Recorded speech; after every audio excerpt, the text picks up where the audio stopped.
Messieurs, dames, bonsoir. Rendez-vous peut-être attendu pour certains. Ceci est le début de l'épisode 1, donc qui fait suite au prologue. Si vous l'avez pas écouté, vous pouvez vous l'infliger. On m'a dit que finalement, le la qualité audio n'était pas si déplorable, donc ça fait plaisir. J'essaie de faire un peu de traitement de son, mais j'avoue que je suis pas un professionnel, donc il y a quelques fois où c'est pas terrible. Euh, j'ai pensé là. Donc aujourd'hui, pendant mes 7000 pas, j'étais en train de me dire, mais je suis vraiment complètement con. Je me suis pas présenté lors du prologue. Qui suis-je? L'exécuteur, c'est un beau pseudo, mais ça en dit vraiment pas grand-chose sur moi. Pour donner un peu de contexte, je suis un jeune homme de 22 ans, un 2001, voilà. Pour ceux qui sont plus âgés et qui n'aiment pas les générations de 2000, bah, coup dur, parce que j'en fais partie. Donc j'ai 22 ans, j'ai suivi une classe prépa intégrée dans une école privée, un peu la classique de l'école d'ingé, mais pas dans un... n'ayant pas le niveau pour aller dans une école publique finalement, en tout cas à l'époque.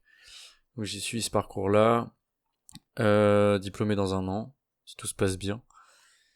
Et j'avais dit que je parlerais de mes hobbies, mais bon, je sais pas si ça va changer grand-chose, en tout cas voilà.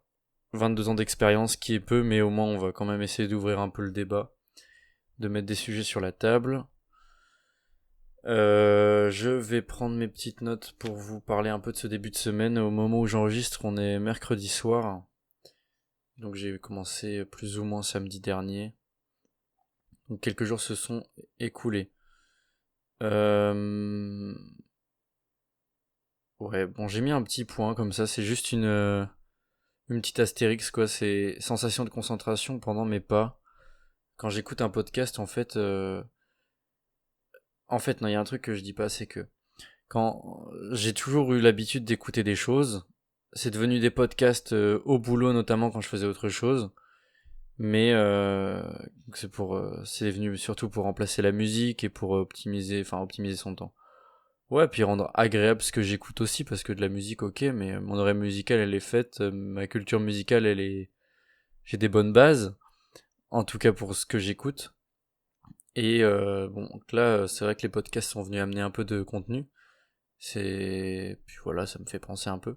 Mais le problème, c'est qu'en fait, si je le fais pendant que je bosse et que je fais une autre activité qui peut être prenante, bah, je suis pas concentré à 200% dans l'un ou dans l'autre, donc forcément, bah là, ce que j'ai écrit, c'est qu'en fait, quand j'écoute le podcast pendant mes pas, forcément, je suis bien plus dedans. Je regarde l'environnement autour de moi, mais c'est pas quelque chose qui va me prendre ma concentration, donc je peux la focaliser sur le podcast. Voilà pourquoi marcher chaque jour quand vous écoutez un podcast, c'est quand même plus sympa que d'être sur une autre activité prenante. Hum. Donc là, sinon, oui, pour ce début de semaine, donc j'ai activé le mode restreint, comment ça s'appelle exactement? Mode sans distraction, pardon, sur mon téléphone, histoire d'avoir tout réseau coupé et d'avoir que les SMS, les appels au besoin. Sachant qu'initialement, déjà, j'avais mis le mode ne pas déranger, et donc pareil, j'avais aucune notification, sauf les appels et les SMS de personnes que j'ai enregistrées dans mes contacts. Donc c'était plutôt pas mal pour filtrer. Déjà, toutes les appels type publicitaires et commerciaux pouvaient pas m'atteindre, et puis ça me permettait de pas avoir à faire de démarches chez un tiers. Bon, c'est pas forcément la meilleure solution, mais bon, c'est pas le sujet. Et donc, bon, c'est vrai qu'il y a ces moments-là dans la journée où même si je suis occupé à travailler, j'ai le réflexe de prendre mon téléphone. Et bah, heureusement, comme j'ai activé ce mode-là sans distraction, j'ai aucune application pour donner suite à ce déverrouillage de téléphone, donc en général il se passe rien. Si je l'ai déverrouillé parce que je voulais envoyer un message SMS ou quoi, ou consulter quelque chose volontairement, je le fais. Je me prive pas de ça quand même, mais comme j'ai pas de notification, j'ai pas d'envie particulière. Et c'est un truc que j'ai remarqué d'ailleurs suite à ça, c'est que j'ai beaucoup plus la sensation d'être dans mon environnement, dans l'activité que je suis en train de faire en fait. J'ai un flot de pensée qui est beaucoup plus pas restreint, mais bon, il est canalisé en fait. Il est moins évasif. Et canalisé, c'est un peu pour donner une image. une image peut-être un peu parlante, ça va être un tuyau d'arrosage qu'on va vraiment canaliser en un point et qu'on va pouvoir diriger sur l'action qu'on veut. Bah là, c'est un peu l'idée, quoi. Alors oui, je réponds pas aux messages, tout ça, mais je me dis que s'il y a un truc important, ils passeront par SMS pour les personnes qui ont besoin ou qui m'appelleront directement. Donc ça, c'était vraiment un bon point. Cet environnement de travail est vraiment bien amélioré. Je me sens mieux à travailler. Et donc pour information, en fait, l'objectif final de ce dopamine reset, c'est surtout d'aller vers, de tuer toutes ces interactions là de dopamine instantanée et de revoir un peu comment dire, la manière dont vous avez du plaisir dans la vie. C'est-à-dire que à la fin de ce genre d'expérience, vous êtes censé avoir plus du plaisir qui sera amené par des accomplissements long terme, par des réalisations, par de l'avancement vis-à-vis de projets personnels, professionnels, etc. Et on va être quand même, il faut le dire, dans quelque chose de bien plus sain. Parce que voilà, les vidéos que vous allez regarder sur Instagram, TikTok en format court, au long terme vont pas vous apporter grand chose a priori, sauf si c'est un déclencheur, mais ça va quand même rester du domaine de l'exception. Qu'est-ce que j'ai mis? Bon, je me suis mis une note parce que j'étais en train de discuter avec un collègue et je me suis dit qu'en fait, j'avais tendance à me dire, ouais, il faut que je sois dans l'écoute active avec mes cercles sociaux pour que quand on a une discussion avec quelqu'un, que ce soit dans un milieu pro ou perso, je sois vraiment dans la chose parce que c'est quelque chose que j'avais tendance à me reprocher. C'était de faire répéter la personne ou de pas avoir compris à 100% parce que j'ai mes pensées qui sont parties ailleurs, quoi. Et je me suis fait la réflexion que quand quelqu'un me raconte quelque chose de sa vie que avec lequel je peux faire un lien direct avec une expérience que moi j'ai vécue, et ben directement t'as l'impression d'être beaucoup plus plongé dans la discussion. Alors je sais que c'est débile, mais j'ai noté ça dans mes notes. Je le fais de temps en temps de noter des trucs très spontanés comme ça. Mais après ça veut dire une chose, c'est que potentiellement, si vous avez besoin de vous impliquer dans une discussion, essayez de rattacher à des éléments de votre expérience en fait. Pas forcément en l'énonçant à haute voix, mais dans votre tête à vous dire ah oui ça me fait penser à ça, ok. Et puis revenir directement dans l'écoute, mais pas se laisser déconcentrer parce que je sais à quel point on peut lancer une idée dans sa tête et partir tout seul dans une micro-réflexion et après du coup avoir sauté 1 ou 2 secondes dans la discussion, ne plus être... c'est comme si vous aviez la latence un peu. Bref. Mardi soir j'avais aussi écrit que je suis pas allé marcher mardi soir parce que je m'étais déjà baladé un peu le midi lors de ma pause déjeuner. Et du coup j'ai écrit le soir même, sensation qu'il m'a manqué quelque chose par rapport à hier.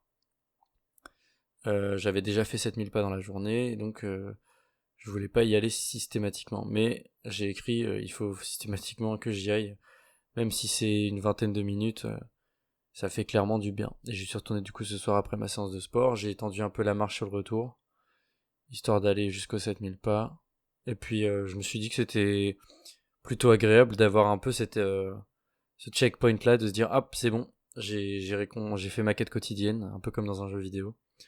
Il y a une petite satisfaction instantanée à faire ça. Puis bah, après vous êtes bien, vous avez marché, c'est un moment où vous pouvez écouter un podcast, un sujet qui va vous intéresser, c'est un moment où vous allez pouvoir réfléchir simplement à des choses qui vont vous traverser l'esprit en fait et auxquelles vous allez pouvoir donner un peu d'attention et du crédit parce que vous serez pas dans une autre activité.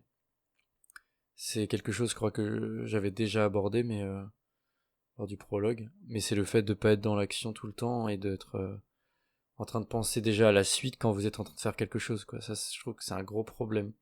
Et le fait de s'isoler dans des actions comme ça, d'aller marcher, etc., euh, de pas mettre de podcast quand vous travaillez, de le faire uniquement sur des actions où vous n'êtes pas à fond, quoi, à temps plein.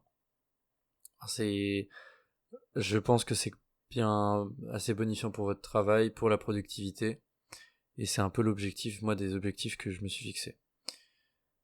Euh, j'ai écrit que le fait de ne plus avoir de notifications me donne beaucoup la sensation de ne pas être aliéné à des gens, des processus. C'est très bien rédigé, ça décrit bien la chose. Et j'ai la sensation que, mis à part mon boulot, le reste me semble plus libéré, libre. J'ai mis entre guillemets électron libre. Je savais pas trop comment l'exprimer en vérité. C'était tout à l'heure, je crois. Euh... En fait, je crois que, et c'est un peu le réflexe qu'on a quand on regarde son téléphone en permanence, c'est qu'on a l'impression qu'on doit des choses à des gens par message, qu'on doit, mais en fait, non. Enfin, je veux dire, si c'est une discussion que vous avez avec quelqu'un, vous pouvez l'avoir ce soir quand vous aurez décidé d'accorder du temps à vos discussions par message et point barre en fait. Donc, de manière personnelle, il faut pas vous sentir obligé en fait. Vous n'avez pas le devoir de répondre à une personne avec qui vous êtes juste en train d'avoir une discussion.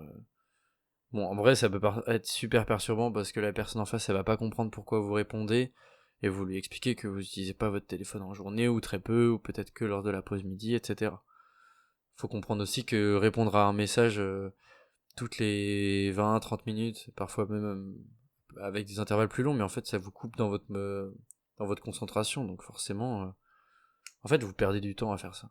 Et c'est vraiment un truc dont je me rends compte, c'est que là, quand je suis au boulot, j'ai le temps, en fait, de regarder mes notes, de faire des choses un peu annexes. J'ai des secondes où je peux penser, où je peux réfléchir sans être à me dire, ah, j'ai une seconde, faut que je consulte mon téléphone, ah, est-ce que j'ai une réponse d'un tel, etc. Non, en fait, parce que ça, vous le faites le soir quand vous rentrez. Bon, je le conseille pas trop, mais à la limite, vous le faites le matin si vous avez eu des réponses dans la nuit. Mais personnellement, moi, quand je me lève, je vais préparer mon café pour la matinée, je me fais un thé, et je regarde pas mon téléphone, en fait. C'est... Je sais pas. En fait, j'ai pas la sensation que ça m'apporte un truc. Après, si c'est juste répondre à une personne en particulier, je pense, si vous êtes en couple notamment, ok, peut se comprendre. Mais je considère que regarder son téléphone dès le réveil, c'est déjà se focaliser sur un flot de pensée qui est important. Le téléphone, il apporte quand même beaucoup d'informations par rapport à quand on vit sans, en fait. Donc, je m'en méfie un peu de le regarder le matin. En ce moment, j'ai même fait l'expérience de pas mettre de musique dans la voiture pour le chemin du trajet, pour une dizaine de minutes de trajet. Et je sais pas. Je me sens pas vide en fait, mais je me sens plus léger. Il faut pas le voir dans le sens, voilà, faut pas le voir dans le sens vide. Faut le voir dans le sens léger, bonifiant du terme. Je me sens pas du tout. J'ai pas l'impression qu'il manque un truc. De toute façon, je suis concentré sur ma conduite. Euh, ouais, en fait, encore une fois, j'ai l'impression d'être plus dans le truc, quoi. Et puis, je mets de la musique plutôt le soir quand j'ai fini de bosser. En fait, j'essaie vraiment de créer un environnement de travail, un environnement de concentration. Et du coup, ça passe par le matin, avoir des activités un peu plus calmes, ne pas faire mille choses à la fois. Euh, Parce que on le sait que la concentration baisse entre le moment où vous êtes réveillé jusqu'à ce que vous allez pardon vous coucher. Donc à voir, mais en tout cas pour le moment j'ai des bons ressentis par rapport à ça. Euh, donc là, tac. Je vais revenir sur un récapitulatif qu'on m'a fait, un petit avis d'un très bon pote qui a écouté le prologue et qui m'est revenu vers moi. C'est le premier à l'avoir écouté. Euh, il me dit que je parle pas trop vite. Moi, j'en avais un peu peur justement. Là, je pense que par exemple dans cet épisode-là, faudra que je vois, mais j'ai eu la sensation de parler vite. J'espère que ça va. J'essaie de poser un peu ma voix, mais quand je suis parti dans une idée, j'ai pas forcément envie de me ralentir et j'y pense pas aussi. Il y a une partie des réflexes. Euh, donc j'essaie de faire attention pour cet épisode 1 d'être bien en face du micro. Je referai le même traitement de voix que j'avais déjà fait, mais j'espère que ce sera propre. Parce que c'est vrai que j'avais tendance à beaucoup bouger lors du prologue. Mais c'est vrai que l'exercice du podcast est pas super simple. Rester concentré pendant plusieurs dizaines de minutes sur un sujet, savoir qu'on est écouté, donc essayer de pas de bafouiller, voilà. Il suffit que j'y pense pour que je le fasse. C'est pas forcément super simple. Je lis un peu ce qu'il m'a dit comme récap, je l'avais déjà lu, mais j'ai pas tout en tête, c'était assez long. Euh... Et du coup, il me dit, est-ce que finalement je vais le rejoindre, lui qui a désinstallé Instagram? Je pense pas, dans le sens où j'aime bien avoir cette espèce d'album photo, et je trouve que ça peut être une bonne présentation à quelqu'un que tu rencontres et avec qui tu veux échanger un contact. Ça peut en dire beaucoup sur toi, après, faut moduler Bon voilà. Je considère que malgré mon Instagram perso, je présente mieux ma personne en étant moi-même et en parlant avec la personne qu'en lui montrant mon Insta. Donc voilà, si je fais une rencontre en face, je considère que le Insta qui vient en second, ça ira. Mais j'aimerais bien ouais donc le garder pour ce côté un peu souvenir. Mais voilà, de le mettre en restreint, en fait, là je l'ai pas encore ouvert de la journée par exemple, je viens de voir que j'avais une notification de quelqu'un qui a publié. Mais c'est vrai que initialement j'allais quand même beaucoup sur Instagram pour regarder des stories principalement de gens que je suis, des influenceurs comme le Raptor, et de manière générale, je trouve ça plutôt bénéfique. Ça m'apporte plus d'informations, je trouve, que de la dopamine instantanée ou quoi que ce soit. Ça m'éveille des réflexions, ça me fait rire, donc je trouve ça ok par rapport au format court. Maintenant, bah, de pas les regarder toute la journée, par exemple, alors que d'habitude, dès que je vois la notif, je clique parce que je suis curieux de voir. Là, j'ai pas la notif, je la regarde pas, la story, et voilà, ça me dérange pas. Parce que oui, du coup, j'ai pas précisé, mais j'avais activé les notifs sur certaines stories qui m'intéressaient, et bah, mine de rien, dans la journée, ça bip vachement. Donc, même si je suis en... Bah, même pas, je suis en silencieux complet, en fait. Bah, la notif suffit à venir mapper et me mettre sur Instagram, quoi. Puis on perd vite quelques minutes là-dessus, quand c'est pas plus, mais en général, je suis assez alerte du temps que je passe sur le téléphone, donc je me coupe vite, mais mine de rien, quand même. Pardon. Tac, tac, tac, je continue donc de lire son retour. Euh, donc lui il me dit que de son côté il avait surtout supprimé pour le fait d'arrêter de perdre du temps, se focus sur des choses essentielles et se reconnecter au monde. Là-dedans je me reconnais beaucoup parce que je trouve que c'est une grosse distraction que d'être sur les réseaux en permanence en fait et d'avoir son téléphone comme un outil de déconnexion au réel en fait un peu. C'est bien dit je trouve comme ça en fait. Ça exprime bien la chose, c'est que on a l'impression qu'on est dans le réel et d'un coup on peut foutre un casque de réalité virtuelle et se barrer ailleurs quoi. Bah, c'est un peu ça mine de rien quand vous ouvrez votre téléphone, que vous allez sur une discussion, un post, un truc, une story très prenant en fait parce que direct vous êtes focus dans la chose. Donc oui, ça a du bon de vite se mettre dans un sujet, mais de pas pouvoir y rester plus de 30 secondes, ben c'est un problème. Et quand vous travaillez en entreprise, vous vous en rendez vite compte, peu importe le domaine, il y a très peu de boulot où tu dois être concentré que 5 secondes avant de passer à autre chose. Et quand c'est le cas, c'est des boulots super usants quand même, je pense. Euh, donc c'est pas forcément très tenable. Euh, et donc voilà. Donc lui il dit qu'il est pas surtout dans l'optimisation de son temps et le fait d'être productif, mais surtout réapprendre à prendre son temps. Ça, je suis très d'accord avec ça. C'est un peu la volonté en disant que par exemple, quand je rentre chez moi, je touche pas à l'ordi avant 20h. J'essaie de m'y forcer au possible. Parfois, il y a des choses qui font que je dois y aller. J'ai un rendez-vous dans un truc, un jeu.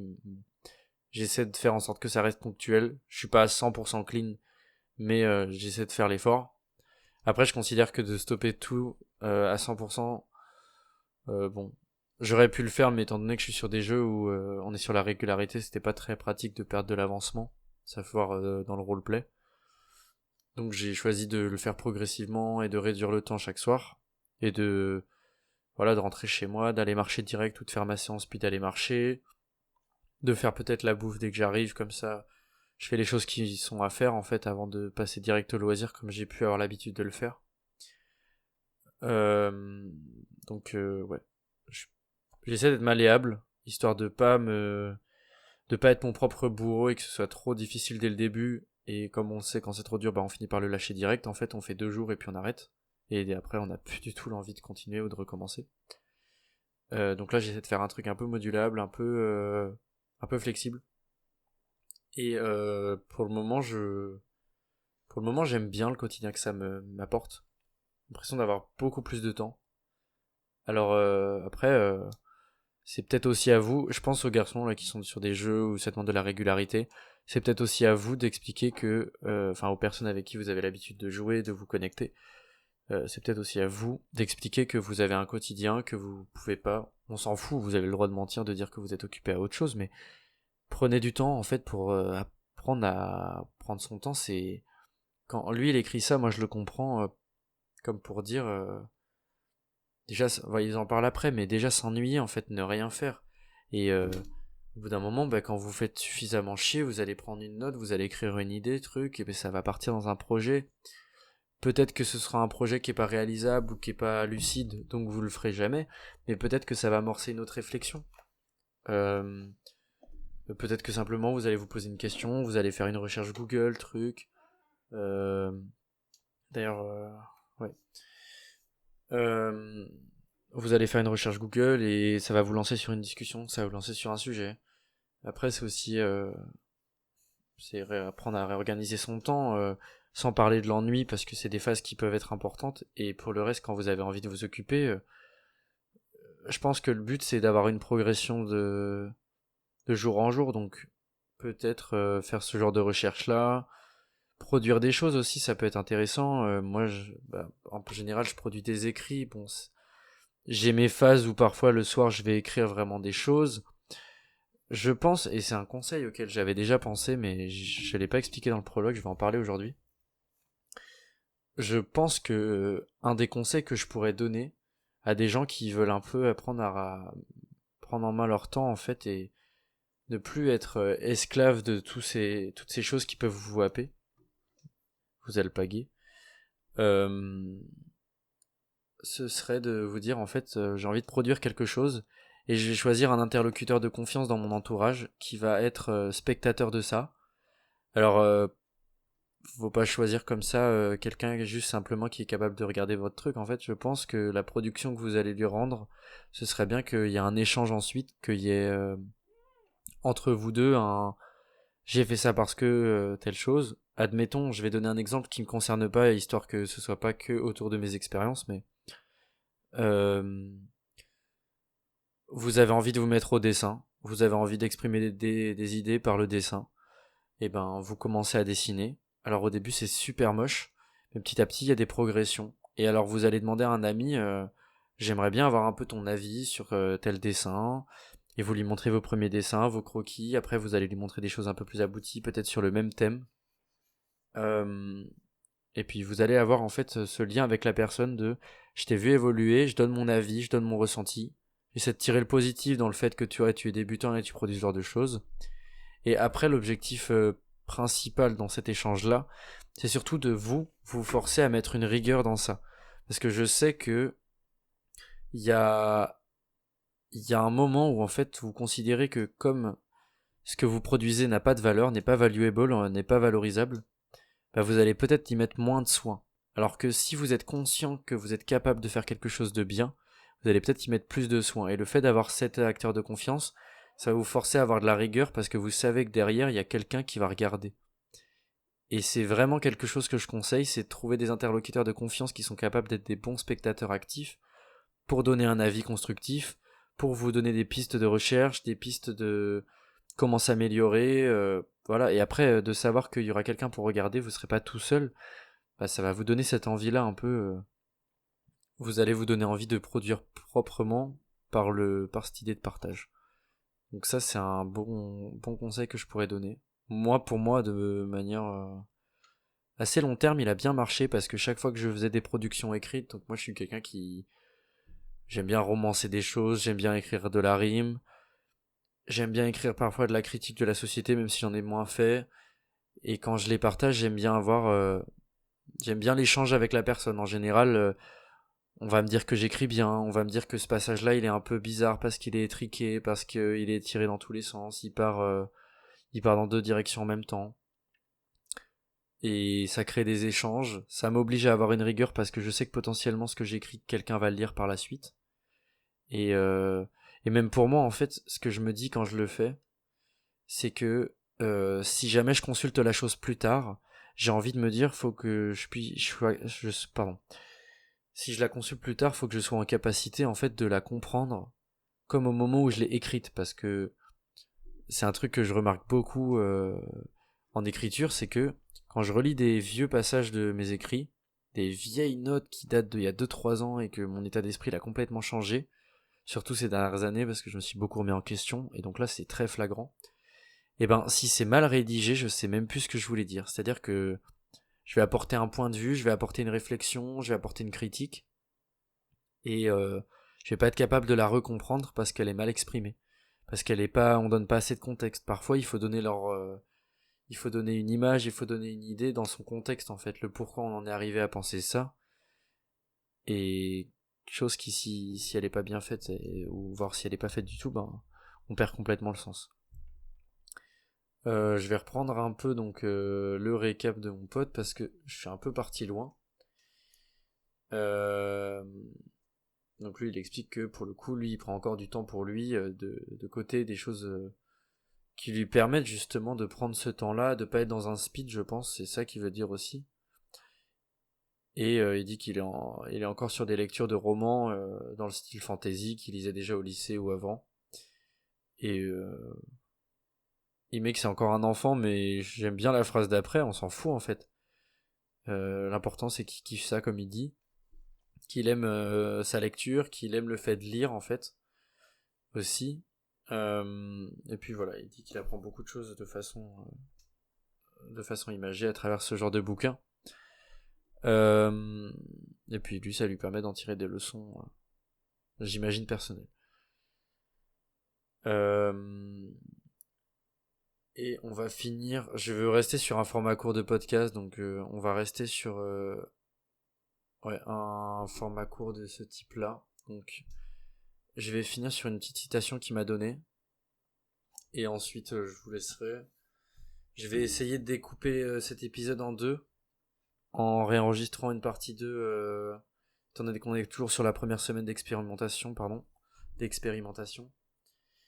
donc on va couper ça en deux, avec une deuxième rubrique un peu recherche pour que je puisse prendre un peu plus le temps.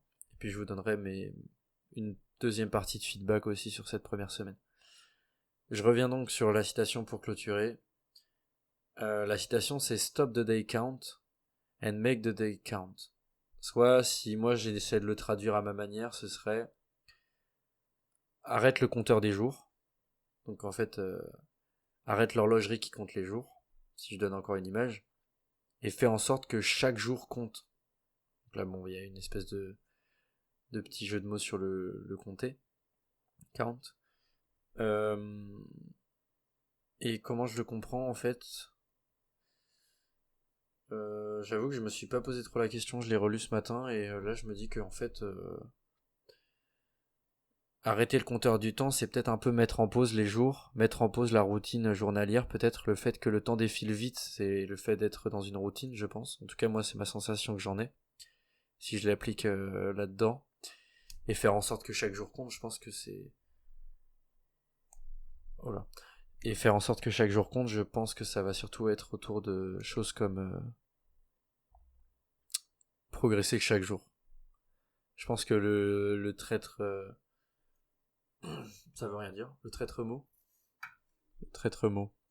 Est-ce que c'est une expression française? Je ne sais plus. Je ne comprends pas un traître mot à ce que tu dis. Oui. Donc, je pense que le mot important, c'est une progression en fait. C'est vraiment le fait que je me suis levé ce matin, j'ai amené des choses dans ma journée, j'ai amené des réflexions, j'ai amené un process avec une méthode. Par exemple, là, j'ai essayé de m'isoler des réseaux, j'ai essayé de m'isoler des distractions, j'ai essayé de réduire mon temps de fun gratuit, de dopamine gratuite qui me bouffe en fait. Euh, et par exemple, aujourd'hui, j'ai compris pourquoi j'avais des petits problèmes de plot sur YouTube. Euh, qu'est-ce que j'ai fait d'autre? C'est une bonne question. En termes de réflexion, bah, j'ai tout ce qui a été dit aujourd'hui, c'est des choses qui viennent principalement de mon bloc-notes de la journée ou de la veille. Et donc, faut faire en sorte en fait ouais, que de par vos process, de par vos méthodes et de par vos réflexions qui peuvent découler de bonnes méthodes, là, vous ayez une vraie progression personnelle. Et puis vous dire que chaque fois que vous vous couchez, vous êtes conscient que vous avez amélioré des choses, sans forcément pouvoir les énumérer, parce qu'il se passe beaucoup de choses dans une journée. Je suis conscient que malgré ce genre de choses, le monde va vite. Mais il faut être conscient que parce que vous avez mis en place les bonnes méthodes, et parce que vous êtes conscient aussi que ces méthodes fonctionnent, en tout cas vous y croyez, et ben vous pouvez vous coucher avec une meilleure progression que le matin même. Je pense que ce sera ce mot-là de la fin, l'importance de la progression et des méthodes qui permettent d'y parvenir. Merci à tous de m'avoir écouté, c'était The Great Reset par l'exécuteur, et donc je vous retrouve en fin de semaine pour la partie 2 donc de cet épisode 1. Merci à tous.